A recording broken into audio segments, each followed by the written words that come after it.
ఇప్పుడే జీ5 app download చేయండి. చూడండి మీ ఫేవరెట్ టీవీ షోస్ ఎప్పుడైనా ఎక్కడైనా. మీరు ఏం మాట్లాడుతున్నారో నాకు అర్థం కావట్లేదు అమ్మమ్మ గారు. అవునే, నేనే మీ అమ్మమ్మని, నీ కన్న తల్లినమ్మా.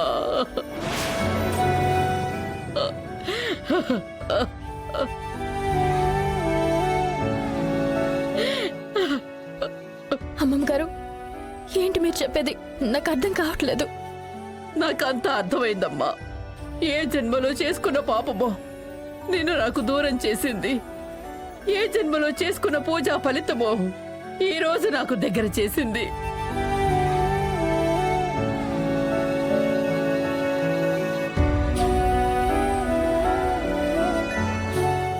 ఒరే జనార్దన, నీ చెల్లెలి కూతురు ఎవరో కాదురా, మన పున్నమేరా, నా బంగారు తల్లి.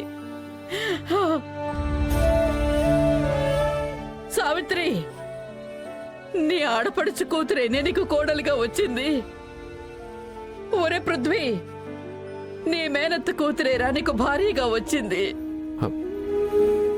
నానమ్మా, ఇది కళా నిజమా? నువ్వు చెప్తుంది నిజమే కదా? ఆ దైవ సాక్షిగా చెప్తున్నానురా. ఇందాక వచ్చిన స్వామీజీ చెప్పారు, ఎవరి అరచేతిలో అయితే ఇలాంటి రేఖ ఉంటుందో అదే నా మనవరాలు అని.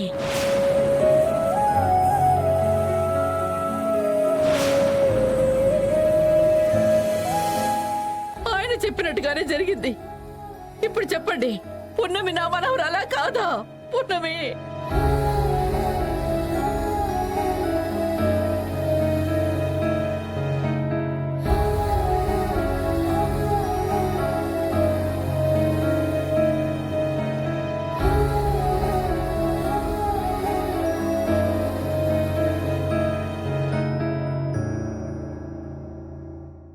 ఇన్నాళ్ళుగా నేను దిక్కులేని అనాథనని, నాకంటూ ఎవరూ లేరని నాలో నేనే కుమిలిపోయేదాన్ని.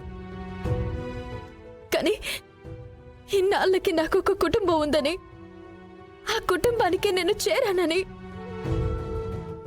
నా వాళ్లతోనే కలిసి బతుకుతున్నానని తెలిసాక నా నోటి మాట రావట్లేదు.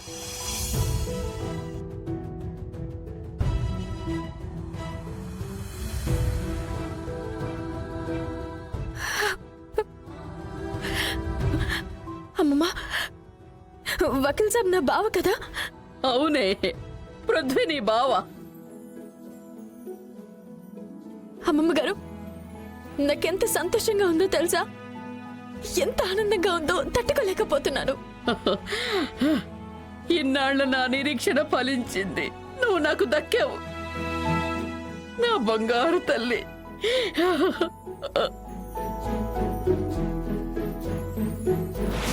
కాదు కాదు, అది నీ మనవరాలు కాదు. నీ మనవరాలు కాదమ్మమ్మా, అది నీ మనవరాలు కాదమ్మమ్మా. ఏంటి అప్పుడే ఊహల్లోకి వెళ్ళిపోయావా?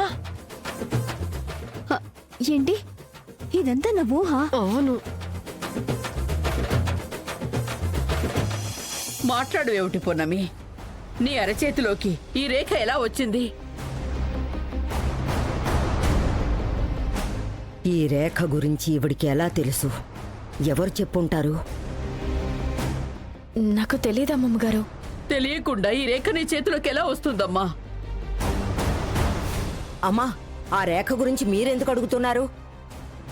ఆ రేఖ గురించి నీకు తెలుసా? తెలుసండి. తెలుసా?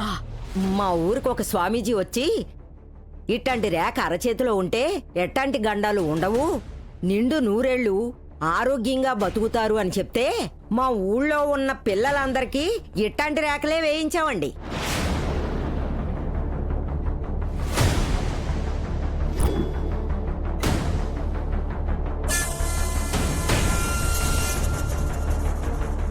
నువ్వు చెప్పేది నిజమా? ఊర్లో పిల్లలందరికీ వేయించారా? ఆ, అవునండి. కావాలంటే మా ఊరండి. పున్నమి వయసున్న పిల్లలందరికీ అరచేతిలో ఇట్లాంటి రేఖలే ఉంటాయి. అవునా? ఆ, మరి స్వామీజీ నాకెందుకు అలా చెప్పినట్టు? ఇంతకీ ఈ రేఖ గురించి ఎందుకు అడిగారమ్మా? అరచేతిలో ఈ రేఖ ఉంటే ఆ అమ్మాయే నా మనవరాలు అని ఇందాక వచ్చిన స్వామీజీ చెప్పారు, అందుకే అడిగాను.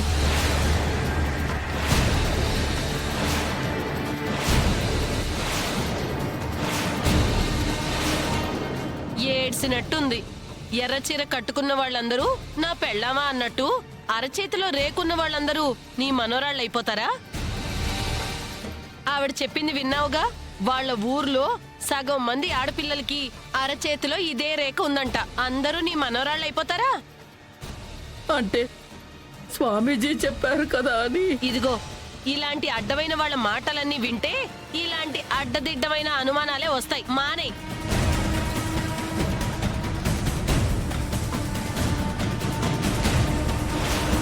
అంటే పున్నమి శివదేవయ్య గారి కూతురే కాదన్న మాట.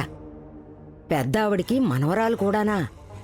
అంటే ఈ ఇంటి కూతురే శివదేవయ్య గారి భార్య? అమ్మో, సమయానికి నేను ఇక్కడ ఉన్నాను కాబట్టి సరిపోయింది. లేదంటే పున్నమి ఈ ఇంటి మనవరాలని బయటపడేది.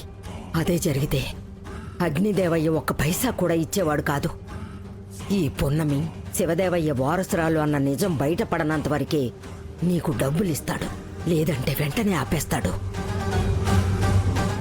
సరే, నేను వస్తాను తల్లి, వెళ్ళొస్తానమ్మా.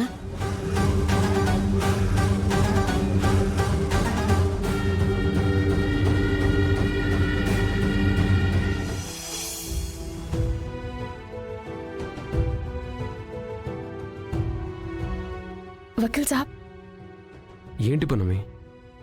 ఆ స్వామీజీ చెప్పింది నిజమైతే ఈ రేఖ ఉన్న అమ్మాయే మనవరాలైతే మా గూడెంలో చాలా మంది ఉన్నారని నానమ్మ చెప్పింది కదా. అప్పుడు గూడెం వెళ్ళి వెతికితే ఈ ఇంటి మనవరాలెవరో దొరకచ్చేమో. అదంతా పిచ్చి ప్రయత్నం పున్నమి. ఆవిడే చెప్పింది కదా గూడెంలో చాలా మంది ఉన్నారని.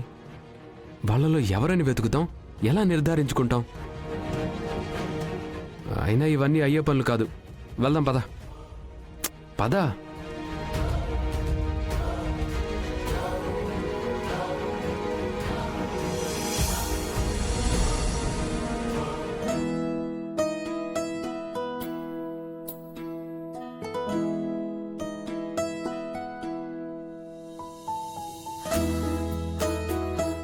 పున్నమి, ఏంటక్కా, బావగారికి ఇవ్వాల్సిన పాల గ్లాస్ మర్చిపోయి మా గదికి తీసుకొచ్చావా?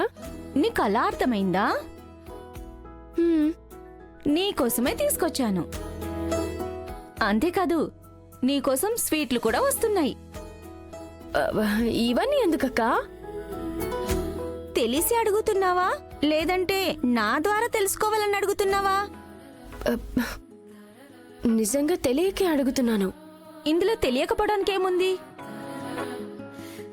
ఈరోజు మీ ఇద్దరికి ఫస్ట్ నైట్. మీకు ఫస్ట్ నైట్ ఏర్పాటు చేద్దామని నిర్ణయించుకున్నాం.